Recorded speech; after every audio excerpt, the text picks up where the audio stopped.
You want to know the truth that nobody dares to say out loud? Most men today aren't single because they can't get women.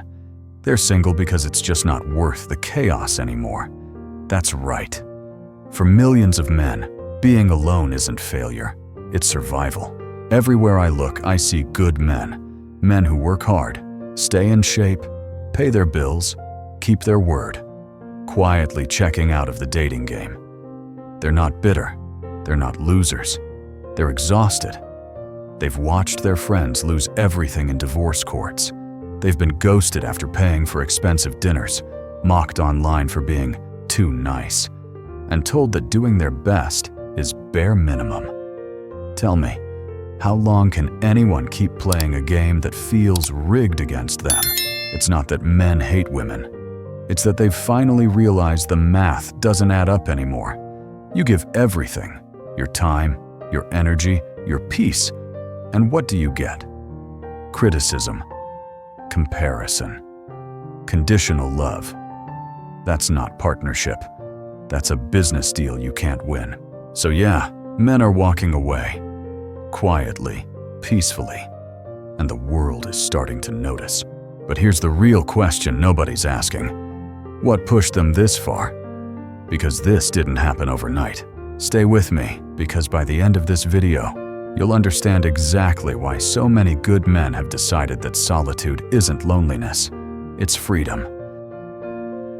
They say men don't commit anymore, that we're afraid of love, that we can't handle strong women. But here's the reality.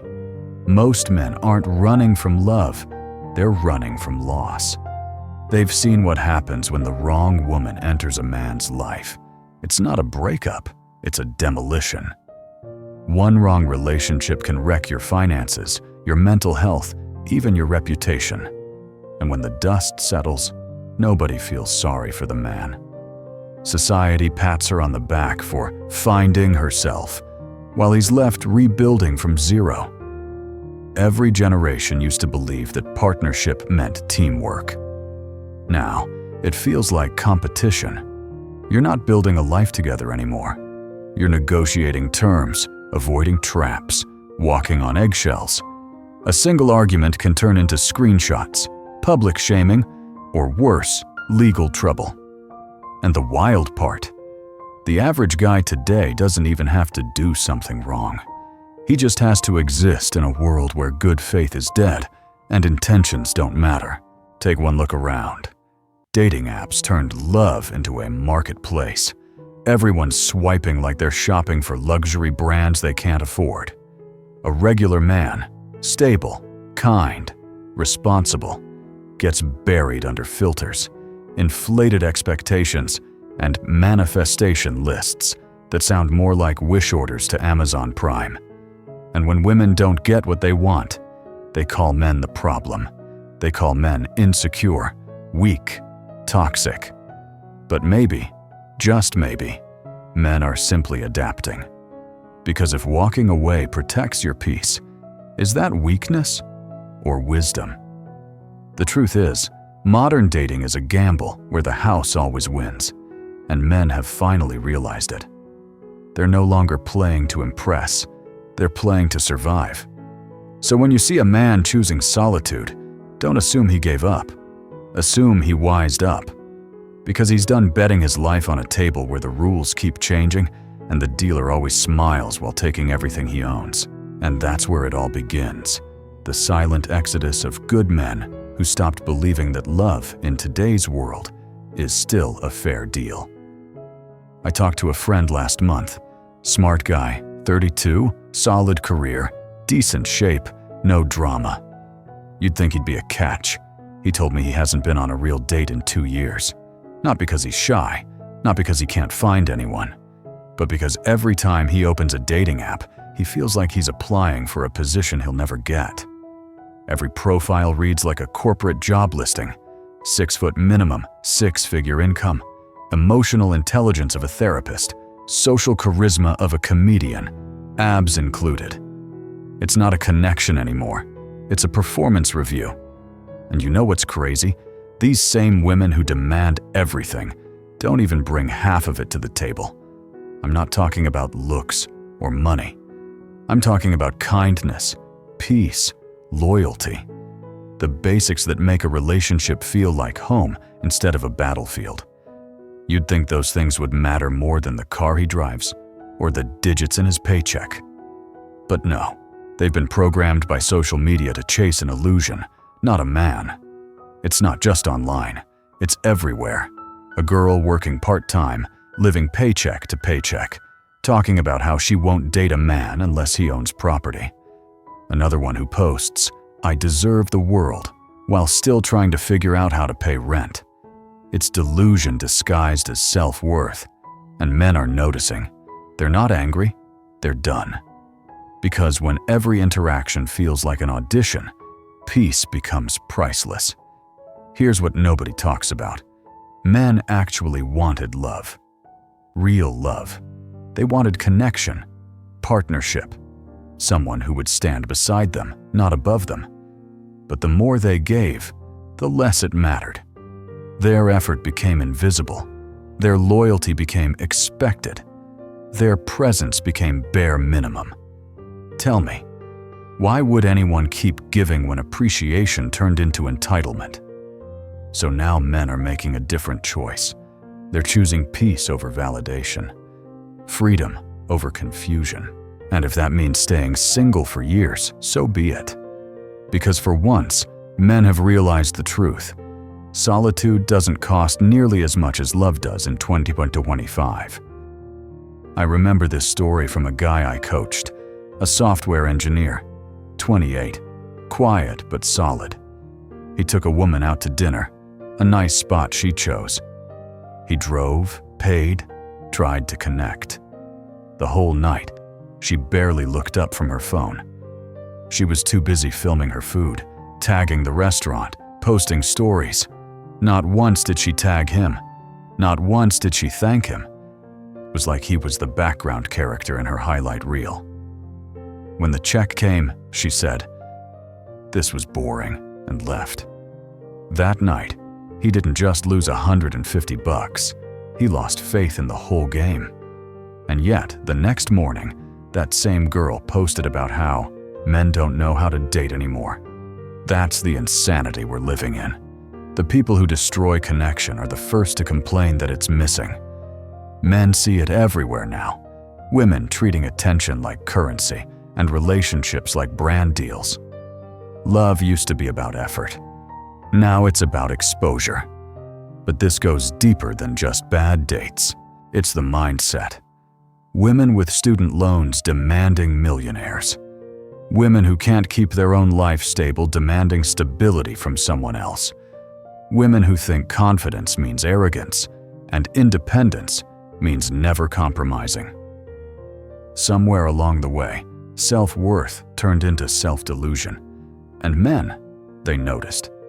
Because when every man you meet is measured by what he provides instead of who he is, eventually, he stops showing up. Not out of bitterness, but out of logic. Why keep proving yourself to someone who's already decided you're not enough? That's why so many men today aren't chasing. They're not texting twice. They're not begging for attention. They've seen what happens when they overinvest. They lose their peace, their focus, their drive. And for what? A thankless role in someone else's self-love journey? No, men are done playing that part. So when you see them at the gym, at work, at home, alone, calm, focused, don't mistake that for loneliness. It's not sadness, it's clarity. They've learned that in a world where love feels like a scam, peace is the only thing still worth keeping. At some point, men stopped seeing loneliness as punishment. They started seeing it as peace. Because the truth is, men adapt fast when pain becomes predictable. You can only get betrayed, dismissed, and disrespected so many times before your brain rewires itself to protect you. That's what's happening right now. Men are evolving out of dependency. They used to chase validation. Now they chase silence. They used to want attention. Now they want focus. The same men who once bent over backward to be seen are building lives where they don't need to be noticed at all. And honestly, that's terrifying for a system that runs on male effort, because a man who no longer craves approval is uncontrollable. Look around. You'll see it everywhere. Men pouring their energy into fitness, businesses, and hobbies. They're buying houses, traveling solo, learning skills, investing in themselves. Not to impress anyone, but because it finally clicked. Peace pays better than love. They've turned solitude from a curse into an advantage. Meanwhile, the same people who mocked them for being loners are the ones posting memes about wine, cats, and self-care Sundays to hide their own emptiness. They said men can't handle being alone, but men are thriving in it. Because solitude gives men what relationships no longer do: stability, purpose, control. And that's the irony nobody wants to face. Men didn't choose this shift out of bitterness. They were pushed into it by a culture that kept taking and never giving back. You can't shame men forever, call them toxic, useless, and disposable, and still expect them to show up like heroes. Eventually, they stop showing up at all. So no, this isn't a crisis of masculinity, it's a correction. Men finally stopped trying to fix a game that's built to make them lose. They walked off the field, built their own arena, and found peace in the quiet. And if that makes the world uncomfortable, maybe it's because it depended on men never realizing they could live without its approval.